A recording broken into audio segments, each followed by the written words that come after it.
Hello दोस्तों, नमस्कार। स्वागत है आपका अपना यूट्यूब चैनल लर्निंग जीएस वाला में। दोस्तों, इस समय एनसीईआरटी की बुक भूगोल को हम कंप्लीट कर रहे हैं। जो हम पीछे वीडियो में क्लास 6 पूरी भूगोल को कंप्लीट कर चुके हैं और अब क्लास 7 कंप्लीट हो रहा है, जिसमें आज चैप्टर 4 वायु को हम कंप्लीट करेंगे। तो चलिए बिना समय गंवाए हम आज वायु चैप्टर 4 को कंप्लीट करते हैं। हमारी पृथ्वी चारों ओर से वायु की घनी चादर से घिरी हुई है, जिसे वायुमंडल कहते हैं। पृथ्वी पर सभी जीव जीवित रहने के लिए वायुमंडल पर निर्भर हैं। यह हमें सांस लेने के लिए वायु प्रदान करता है एवं सूर्य की किरणों के हानिकारक प्रभाव से हमारी रक्षा करता है। यदि सुरक्षा की यह चादर न हो तो हम दिन के समय सूर्य की गर्मी से तप्त होकर जल सकते हैं एवं रात के समय ठंडे से जम सकते हैं। अतः यह वायु राशि है जिसने पृथ्वी के तापमान को रहने योग्य बनाया है। तो तापमान को नियंत्रित कौन करता है? तो हमारा वायुमंडल करता है। यह ध्यान देने वाली बात है कि तापमान को नियंत्रित कौन करता है? तो वायुमंडल। अब वायुमंडल का संगठन, इससे पहले एक फैक्ट देख लेते हैं। कार्बन डाइऑक्साइड वायुमंडल में फैलकर पृथ्वी से विकिरित ऊष्मा को पृथ्वी पर रोककर ग्रीन हाउस प्रभाव पैदा करती है। ये एक इम्पोर्टेंट प्रश्न यहाँ से बनता है और लगभग ज़्यादा से ज़्यादा एग्जाम में यह पूछा जाता है कि ग्रीन हाउस प्रभाव पैदा करने में कौन सी गैस प्रभावकारी है? तो वह कार्बन डाइऑक्साइड। आप देख रहे हैं सामने। तो ग्रीन हाउस प्रभाव पैदा करती है, इसलिए इसे ग्रीन हाउस गैस भी कहते हैं। तो कार्बन डाइऑक्साइड को हम ग्रीन हाउस गैस भी कहते हैं। और इसके अभाव में धरती इतनी ठंडी हो जाती है कि इस पर रहना असंभव होता है। ये भी एक प्रश्न बन सकता है कि जब कार्बन डाइऑक्साइड की कमी हो तो वायुमंडल कैसा होगा? तो वायुमंडल ठंडा होगा। और कार्बन डाइऑक्साइड की अधिकता से वायुमंडल गर्म होता है। किंतु जब कारखाने एवं कारों के धुओं से वायुमंडल में इसका स्तर बढ़ता है, तब इस ऊष्मा के द्वारा पृथ्वी का तापमान बढ़ जाता है। इस भूमंडलीय तापन, यानी कि आप सुनते होंगे ग्लोबल वार्मिंग, वही इसी का कारण होता है। तापमान में इस वृद्धि के कारण पृथ्वी के सबसे ठंडे प्रदेश में जमी हुई बर्फ पिघलती है, जिसके परिणाम स्वरूप समुद्र के जल स्तर में वृद्धि होती है, जिससे तटीय क्षेत्रों में बाढ़ आ जाती है। दीर्घ अवधि में इसके कारण जलवायु में अत्यधिक परिवर्तन हो सकता है, जिसके फलस्वरूप कुछ पौधे एवं पशु लुप्त हो सकते हैं। तो यह एक इम्पोर्टेंट फैक्ट था, इसे आप अवश्य ही अपने नॉलेज में रखिएगा कि ग्रीन हाउस प्रभाव में कौन सी गैस प्रभावकारी होती है। तो वह कार्बन डाइऑक्साइड है। कार्बन डाइऑक्साइड की कमी होने से वायुमंडल ठंडा होता है और कार्बन डाइऑक्साइड की मात्रा बढ़ने से वायुमंडल में तापमान बढ़ जाता है। अब चलिए आगे देखते हैं वायुमंडल का संगठन। क्या आप जानते हैं कि जिस वायु का उपयोग हम सांस लेने के लिए करते हैं, वास्तव में वह अनेक गैसों का मिश्रण होता है। नाइट्रोजन तथा ऑक्सीजन ऐसी दो गैसें हैं जिससे वायुमंडल का बड़ा भाग बना है। तो नाइट्रोजन और ऑक्सीजन, ये देखिए यहाँ आप देख सकते हैं, नाइट्रोजन 78%, जबकि ऑक्सीजन 71% हमारे वायुमंडल में पाया जाता है। तो सबसे अधिक नाइट्रोजन 78%, उसके बाद ऑक्सीजन 21%, फिर कार्बन डाइऑक्साइड 0.03%, आर्गन 0.93%, अन्य सभी 0.4%। चलिए आगे देखते हैं। Carbon dioxide, helium, ozone, argon एवं हाइड्रोजन कम मात्रा में पाई जाती हैं। इन गैसों के अलावा धूल के छोटे छोटे कण भी हवा में मौजूद होते हैं, जैसा कि आप यहाँ चित्र 4.1 में देख रहे हैं, जिसमें वायु के विभिन्न संगठकों के प्रतिशत दर्शाए गए हैं। नाइट्रोजन वायु में सर्वाधिक पाई जाने वाली गैस है 78%, जब हम सांस लेते हैं तब फेफड़ों में कुछ नाइट्रोजन भी ले जाते हैं और फिर उसे बाहर निकाल देते हैं, परंतु पौधों को अपने जीवन के लिए हाइड्रोजन की आवश्यकता बहुत अधिक होती है। वे सीधे वायु से नाइट्रोजन नहीं ले पाते। तो भाई कैसे? पौधे वायु से नाइट्रोजन नहीं लेते हैं। एक फैक्ट ध्यान रखिएगा कि पौधे वायु से नाइट्रोजन नहीं लेते हैं। तो फिर कैसे लेते हैं? तो मृदा तथा कुछ पौधों की जड़ों में रहने वाले जीवाणु वायु से नाइट्रोजन लेकर इसका स्वरूप बदल देते हैं, जिससे पौधे इसका प्रयोग कर सकें।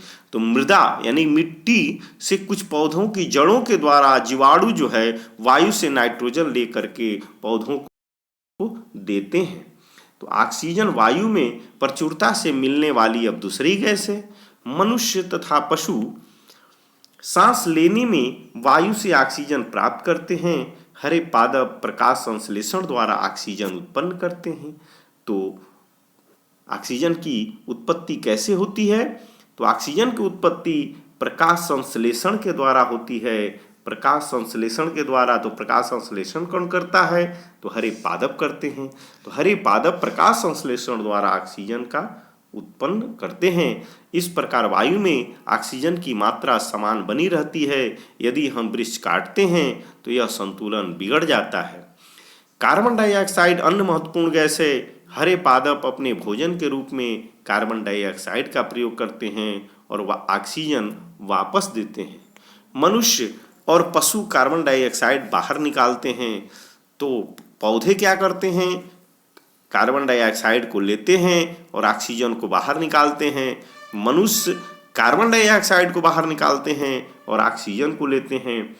मनुष्य तथा पशुओं द्वारा बाहर छोड़ी जाने वाली कार्बन डाइऑक्साइड की मात्रा पादपों द्वारा प्रयोग की जाने वाली गैस के बराबर होती है, जिससे यह संतुलन बना रहता है। परंतु यह संतुलन कोयला तथा खनिज तेल आदि ईंधनों के जलाने से गड़बड़ा जाता है। वे वायुमंडल में प्रतिवर्ष करोड़ों टन कार्बन डाइऑक्साइड की बढ़ोतरी करते हैं। परिणाम स्वरूप कार्बन डाइऑक्साइड का बढ़ा हुआ आयतन पृथ्वी पर मौसम तथा जलवायु को प्रभावित करता है। ये देखिए, ये रिपोर्ट है समय समय पर ग्लोबल वार्मिंग का कार्बन डाइऑक्साइड के बढ़ने से जो आपके सामने दिखाई पड़ रहा है। चलिए अब आगे चलते हैं। वायुमंडल की संरचना। तो वायुमंडल की अब संरचना भी आई वेरी इंपॉर्टेंट टॉपिक। यहाँ से क्वेश्चन पूछा जाता है। तो हमारा वायुमंडल 5 परतों में विभाजित है। तो ध्यान रखना है कि हमारा वायुमंडल कितने परतों में विभाजित है? तो पहला नंबर की 5 परतों में विभाजित है। कौन कौन? तो जो पृथ्वी की सतह से आरंभ होती है, तो सबसे पहले क्षोभ मंडल, उसके बाद समताप मंडल, उसके बाद मध्य मंडल, उसके बाद वायुमंडल और उसके बाद बहिर्मंडल। जैसा कि आप देखिए चित्र संख्या 4.2 में दिखाया गया है। ये देखिए, ये पृथ्वी है सबसे नीचे, ये पृथ्वी, फिर पृथ्वी के बाद पर सबसे क्षोभ मंडल शुरुआत होता है। क्षोभ मंडल, उसके बाद समताप मंडल, समताप मंडल के बाद मध्य मंडल के बाद वायुमंडल, फिर बहिर्मंडल। इस प्रकार से आप देख सकते हैं कि क्षोभ मंडल, समताप, मध्य, वाह्य एवं बहिर्मंडल के द्वारा हमारे वायुमंडल की परतों का निर्माण हुआ है। अब चलिए एक एक करके हम इस टॉपिक को कंप्लीट करते हैं। क्षोभ मंडल, यह परत वायुमंडल की सबसे महत्वपूर्ण परत है। इसकी औसत ऊंचाई 13 किलोमीटर है। ये ध्यान रखिएगा, कभी कभी इसकी ऊंचाई पूछ देता है। तो क्षोभ मंडल की ऊंचाई 13 किलोमीटर है। हम इसी मंडल में मौजूद वायु में सांस लेते हैं। मौसम की लगभग सभी घटनाएं, मौसमी जितनी भी घटनाएं होती हैं, वर्षा, कोहरा एवं ओला वर्षण इसी के अंदर होती है। तो मौसमी घटनाएं जो भी वर्षा, कोहरा और ओला वर्षण, ये सब किस में होता है? तो क्षोभ मंडल में होता है और हम भी इसी मंडल में रहते हैं। चलिए अब दूसरा समताप मंडल। समताप मंडल के बारे में देखते हैं। समताप मंडल, क्षोभ मंडल के ऊपर का भाग समताप मंडल कहलाता है। यह लगभग 50 किलोमीटर की ऊंचाई तक फैला है। क्षोभ मंडल कितना है? 13 और समताप मंडल कितना है? 50 किलोमीटर। ठीक, यह परत बादलों एवं मौसम संबंधी घटनाओं से लगभग मुक्त होती है। इसमें बादल और मौसम नहीं होते हैं। इसके फलस्वरूप यहाँ की परिस्थितियाँ हवाई जहाज उड़ाने के लिए आदर्श होती हैं। इसका मतलब कि हवाई जहाज कहाँ उड़ती है? जहाँ शांत होता है, तो समताप होती है, यानी कि समताप मंडल में हवाई जहाज उड़ती है। मौसमी घटनाएं क्षोभ मंडल में, हवाई जहाज उड़ने का काम समताप मंडल में। समताप मंडल की एक महत्वपूर्ण विशेषता यह है कि इसमें ओजोन गैस की परत होती है। ध्यान रखिएगा, ये भी प्रश्न बनता है कि ओजोन गैस किस मंडल में पाया जाता है? तो ओजोन गैस समताप मंडल में पाया जाता है। यह परत सूर्य से आने वाली हानिकारक गैसों से हमारी रक्षा करता है। तो सूर्य से आने वाली जो हानिकारक गैस होती है वह गैसों से ओजोन जो परत होती है वह समताप मंडल में पाई जाती है, जो हमें हानिकारक गैसों से रक्षा करती है। यह समताप मंडल में पाई जाती है। चलिए अब देखते हैं मध्यमंडल।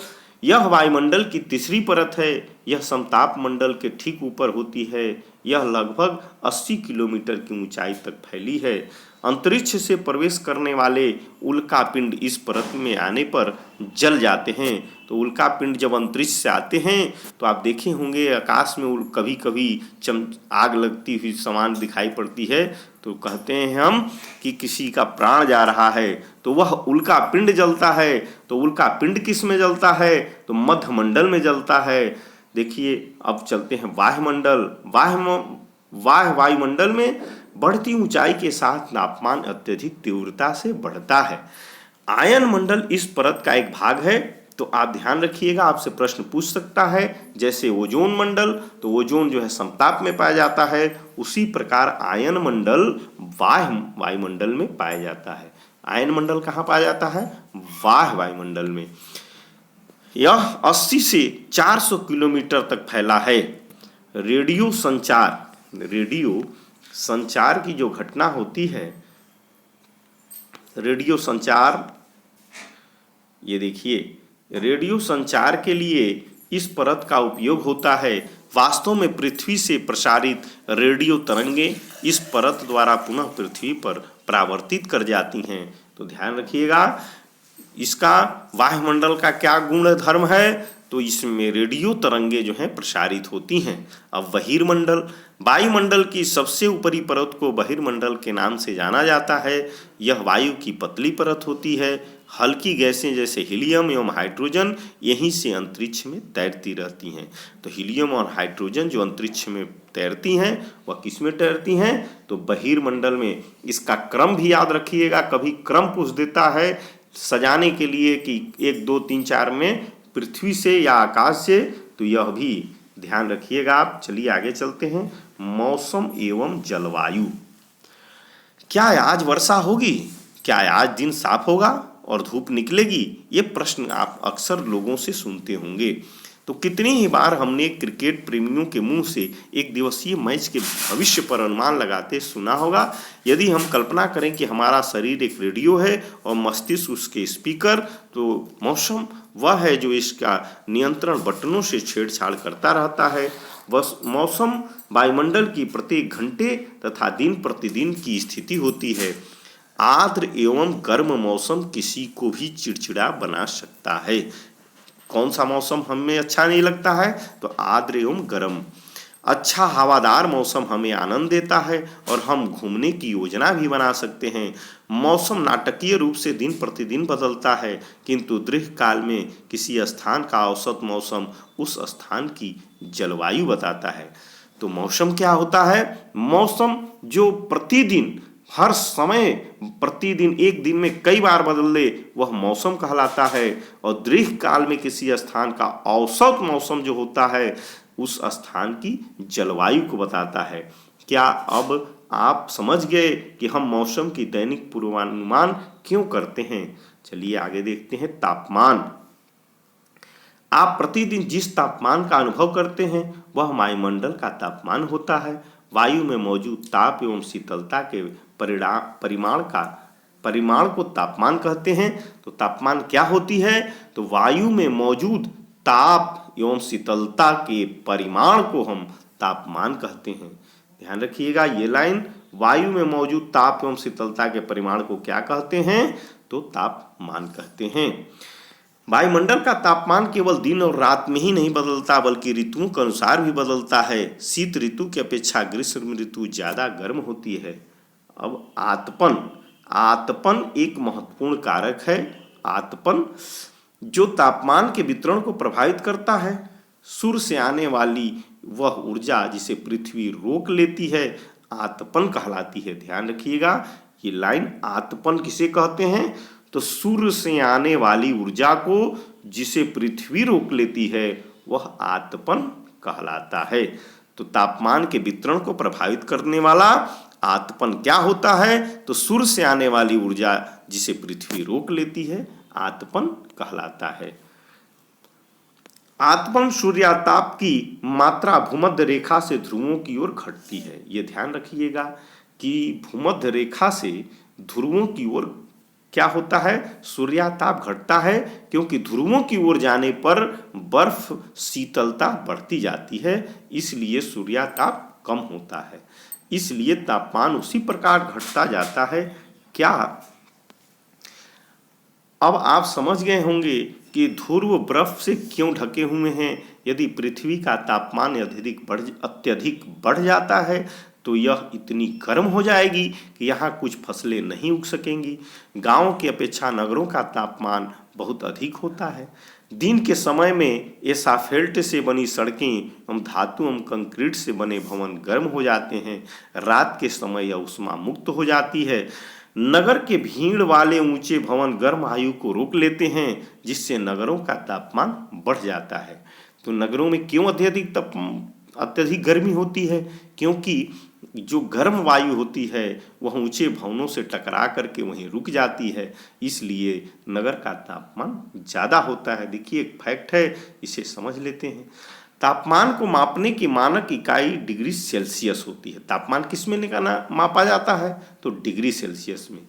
इसका आविष्कार एंडर्स सेल्सियस ने किया था। क्या नाम था उनका? Anders Celsius. सेल्सियस पैमाने पर जल 0 डिग्री सेल्सियस पर जमता है एवं 100 डिग्री सेल्सियस पर उबलता है। तो ध्यान रखिएगा, ये साइंस का भी क्वेश्चन है कि जल 0 डिग्री सेल्सियस पर जम जाता है एवं 100 डिग्री सेल्सियस पर उबलने लगता है। चलिए एक फैक्ट और है, यही देख लेते हैं। क्या आप जानते हैं कि चांद पर वायु नहीं है, अतएव वहां वायुदाब भी नहीं है। अंतरिक्ष यात्री जब चांद पर जाते हैं तो वे विशेष रूप से सुरक्षित हवा से भरी हुई अंतरिक्ष पोशाक पहनते हैं। यदि वे इस अंतरिक्ष पोशाक को न पहने तो अंतरिक्ष यात्रियों के शरीर द्वारा विपरीत बल लगाने के कारण उनकी रक्त शिराएं फट सकती हैं।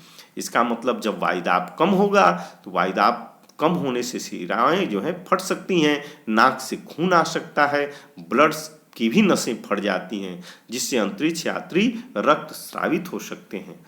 चलिए अब फैक्ट को देखते हैं, वायुदाब को। यह जानकर आपको आश्चर्य होगा कि वायु हमारे शरीर पर उच्च दाब के साथ बल लगाती है। तो ये प्रश्न बनता है कि हमारे शरीर पर जो वायुदाब होती है वह उच्च होती है, निम्न होती है? तो उच्च दाब के साथ बल लगाती है।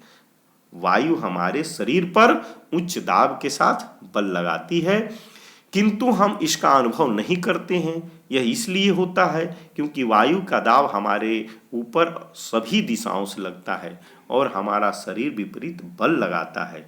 क्यों हम महसूस नहीं करते हैं? तो बाह्य वायु दाब से हमारा शरीर भी विपरीत बल लगाता है, इसलिए हम समझ नहीं पाते हैं।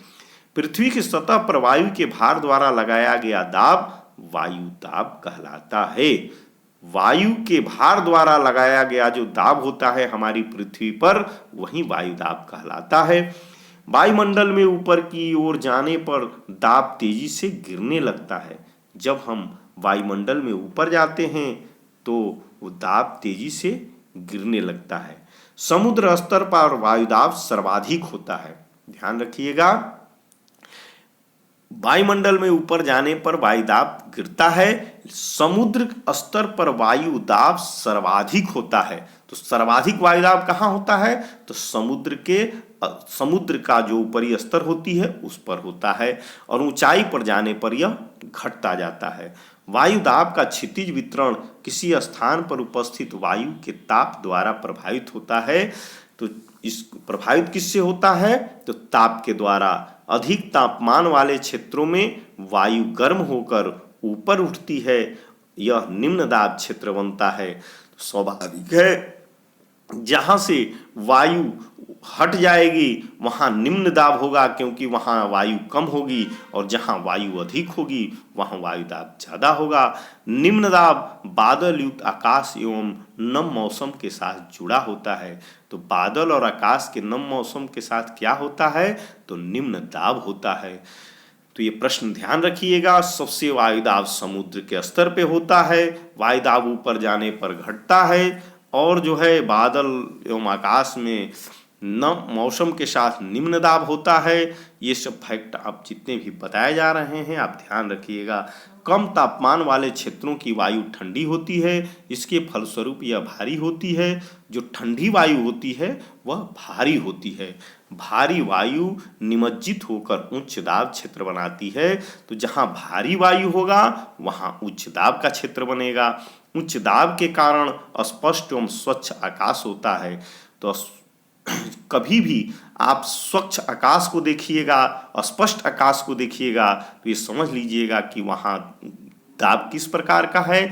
तो वहाँ दाब उच्च दाब है। उच्च दाब के कारण ही स्पष्ट एवं स्वच्छ आकाश होता है।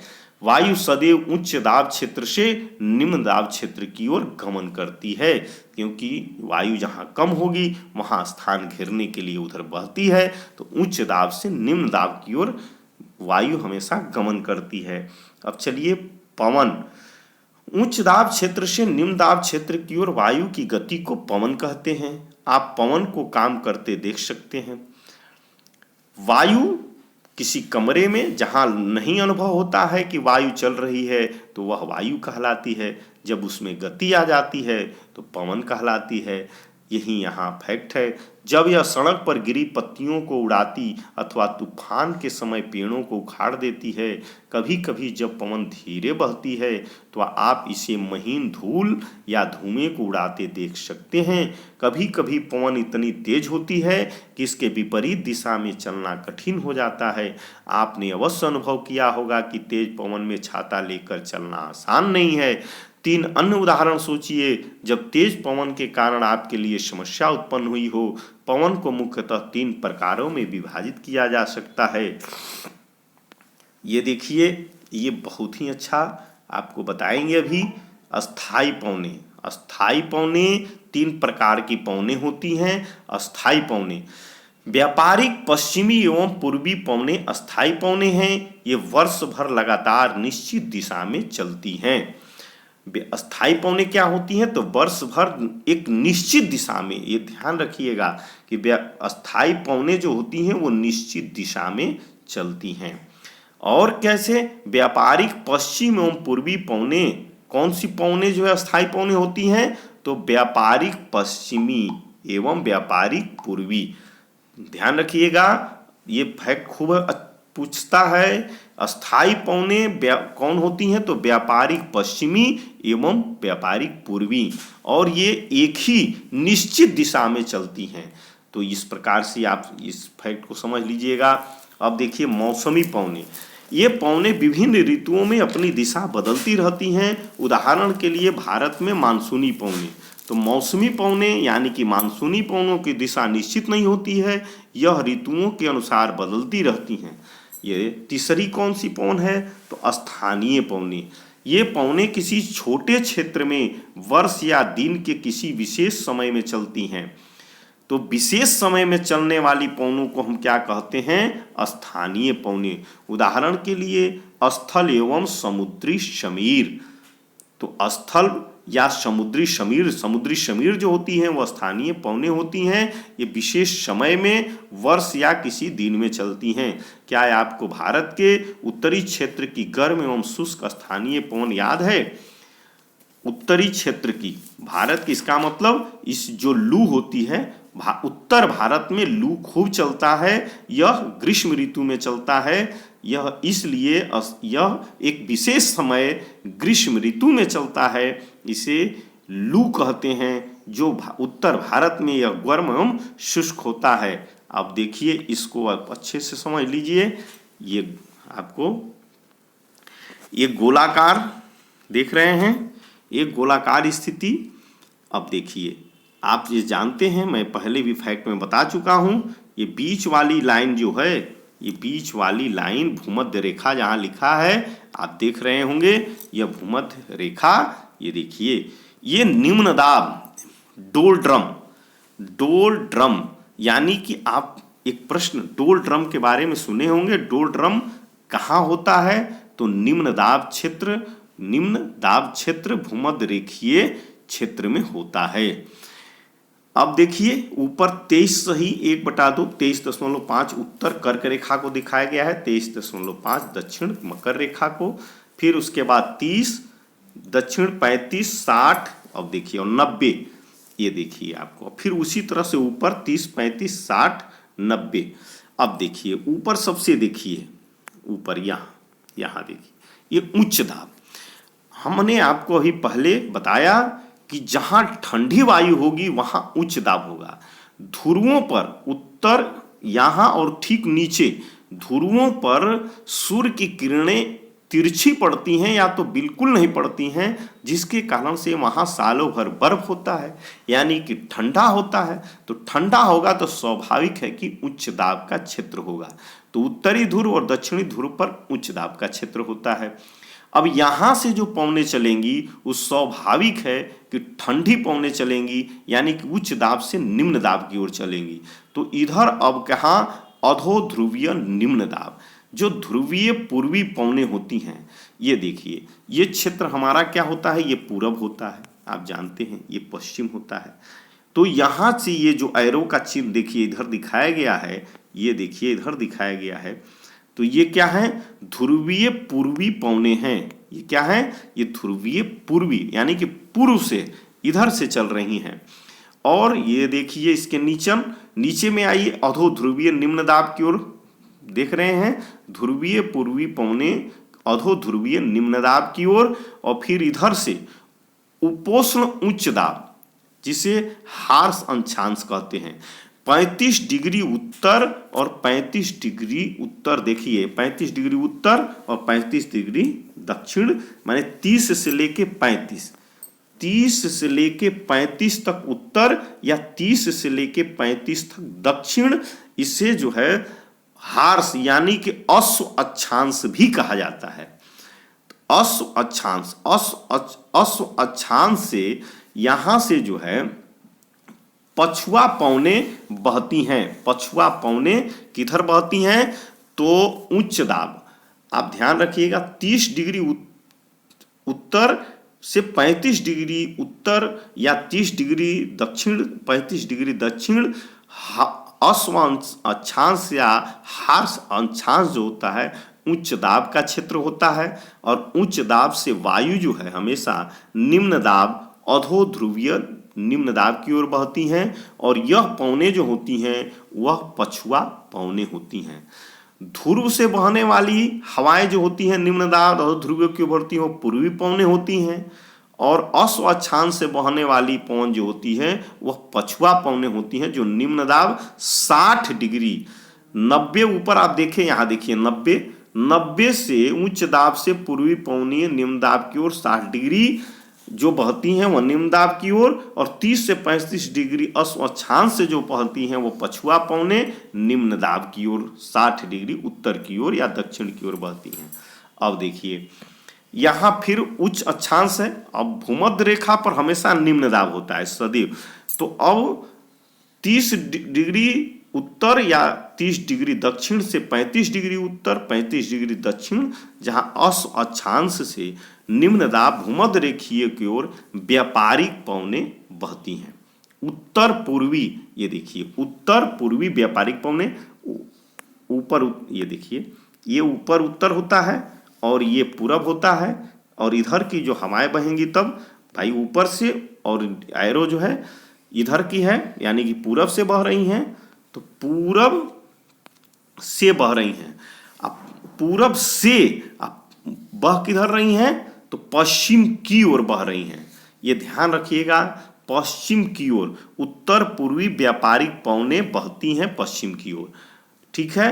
तो ये भूमध्य रेखीय निम्न दाब की ओर बह रही हैं। तो ये 3 चीजें आप ध्यान रखिएगा। पूर्वी पवनें कहाँ बहती हैं? तो उच्च दाब से हमेशा 60 डिग्री उत्तर या 60 डिग्री दक्षिण की ओर अधोध्रुवीय निम्न दाब। पछुआ पवनें अक्षांश व्यापारिक पवनें इसी तरह ऊपर वाला और नीचे वाला दोनों समान है। इसको आप अच्छे से समझिएगा। चलिए अब चक्रवात के बारे में आपको बताते हैं। चक्रवात प्राकृतिक आवेश।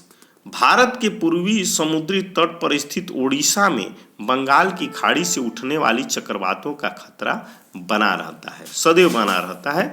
बंगाल की खाड़ी से ही चक्रवात आता है। उड़ीसा और बंगाल की खाड़ी के तट पे है। 17-18 अक्टूबर 1999 को राज्य के 5 जिलों में चक्रवात आया। 29 अक्टूबर 1799 को एक अन्य महाचक्रवात आया जिसने राज्य के एक बड़े भाग में तबाही मचाई। मुख्यतः पवन का वेग, वर्षा तथा ज्वारीय प्रोत्कर्ष से हानियां हुई।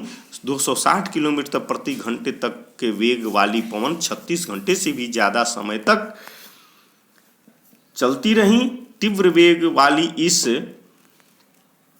पवन ने पेड़ों को उखाड़ दिया और कच्चे घरों को नष्ट कर दिया। अनेक औद्योगिक भवनें तथा अन्य घरों की छतें भी उड़ गईं। विद्युत आपूर्ति एवं टेलीफोन लाइनें पूरी तरह से कट गईं। चक्रवात के फलस्वरूप लगातार 3 दिनों तक भारी वर्षा होती रही। इस वर्षा के कारण ओडिशा की प्रमुख नदियों में बाढ़ आ गई। चक्रवाती पवनों के कारण उठी ज्वारीय तरंगें स्थल पर 20 किलोमीटर तक आ गईं और फलस्वरूप तटीय क्षेत्रों में भयानक तबाही हुई। अचानक 7 से 10 मीटर ऊंची ज्वारीय तरंगें आ गईं जिसके कारण तैयार खड़ी धान की फसल पूरी तरह से नष्ट हो गई। अब देखिए फिर यहाँ जो है 25 अक्टूबर 1999 को पूर्वी पोर्ट ब्लेयर के निकट थाईलैंड की खाड़ी में अवदाब के कारण यह चक्रवात उत्पन्न हुआ और यह धीरे धीरे उत्तर पश्चिमी दिशा में बढ़ा। गहन होकर इसने महाचक्रवात का रूप धारण कर लिया और 29 अक्टूबर की सुबह 10:30 बजे ओडिशा के इरेसेमा एवं बालीकुडा के बीच के क्षेत्रों को प्रभावित किया। इस महाचक्रवात ने भुवनेश्वर, कटक और 28 तटीय नगरों सहित ओडिशा के पूरे तट को बर्बाद कर दिया। इससे लगभग 130 लाख लोग प्रभावित हुए।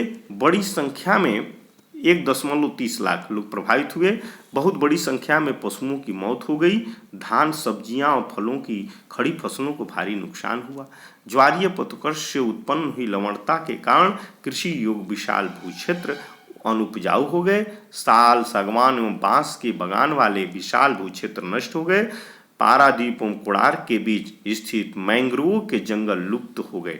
ये देखिए, ये पारादीप मैंग्रोव क्या है? तो मैंग्रोव एक जंगल है। मैंग्रोव के जंगल कहाँ पाए जाते हैं? तो उड़ीसा में पाए जाते हैं और बंगाल में पाए जाते हैं। ये ध्यान रखिएगा, पूछता है मैंग्रोव के जंगल कहाँ पाए जाते हैं, तो ये उड़ीसा एवं बंगाल में पाए जाते हैं। ठीक है, अब देखिए आर्द्रता के बारे में पढ़ते हैं। आर्द्रता, जब जल पृथ्वी एवं विभिन्न जलाशयों से वाष्पित होता है तो यह जलवाष्प बन जाता है। ठीक, वायु में किसी भी समय जलवाष्प की मात्रा को आर्द्रता कहते हैं।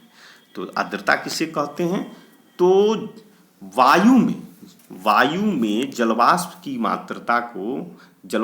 मात्रा को वायु में किसी भी समय जलवाष्प की मात्रा को आर्द्रता कहते हैं। जब वायु में जलवाष्प की मात्रा अत्यधिक होती है उसे हम आर्द्र दिन कहते हैं। जब वायु में जलवाष्प की मात्रा अत्यधिक हो तो हम उसे आर्द्र दिन कहते हैं। जैसे जैसे वायु गर्म हो जाती है इसके जलवाष्प धारण करने की क्षमता बढ़ती जाती है और इस प्रकार यह और अधिक आर्द्र हो जाती है। आर्द्र दिन में कपड़े सुखाने में काफ़ी समय लगता है एवं हमारे शरीर से पसीना आसानी से नहीं सूखता और हम असहज महसूस करते हैं। जब जलवाष्प ऊपर उठता है तो यह ठंडा होना शुरू हो जाता है। जलवाष्प संघनित होकर ठंडा होकर जल की बूंदें बनाते हैं।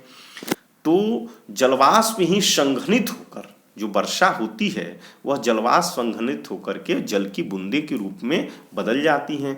बादल इन्हीं जल बूंदों का ही एक समूह होता है। जब जल की ये बूंदें इतनी भारी हो जाती हैं कि वायु में तैर न सकें तब ये वर्षण के रूप में नीचे आ जाती हैं। आकाश में उड़ते हुए जेट हवाई जहाज अपने पीछे सफेद पदचिन्ह छोड़ते हैं। इनके इंजनों से निकली नमी संघनित हो जाती है। वायु के गतिमान न रहने की स्थिति में असंघनित नमी कुछ देर तक पथ के रूप में दिखाई देती हैं। तो जल की बूंदें बनना, वायु के पीछे पथ के रूप में उनके गैसों का दिखाई पड़ना, एक कारण क्या है? संघनन। पृथ्वी पर जल के रूप में गिरने वाला वर्षण वर्षा कहलाता है। ज्यादातर भौम जल वर्षा जल ही प्राप्त होता है। पौधे जल संरक्षण में मदद करते हैं।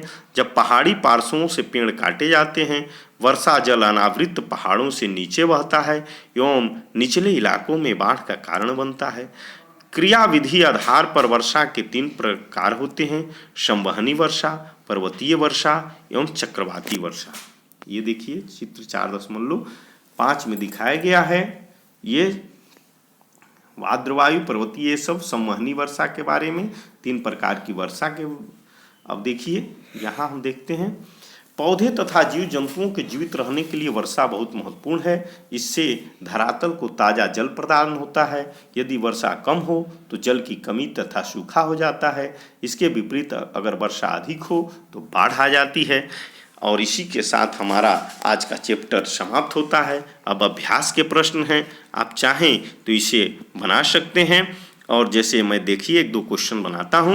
निम्नलिखित में से कौन सी गैस हमें सूर्य के हानिकारक किरणों से बचाती है? तो सूर्य की हानिकारक किरणों से हमें ओजोन गैस बचाती है। ओजोन गैस कहाँ पाई जाती है? तो समताप मंडल में पाई जाती है। वायुमंडल का सबसे महत्वपूर्ण परत कौन सा है? तो वायुमंडल का सबसे महत्वपूर्ण परत क्षोभ मंडल है, क्योंकि इसमें हमारा जीवन होता है।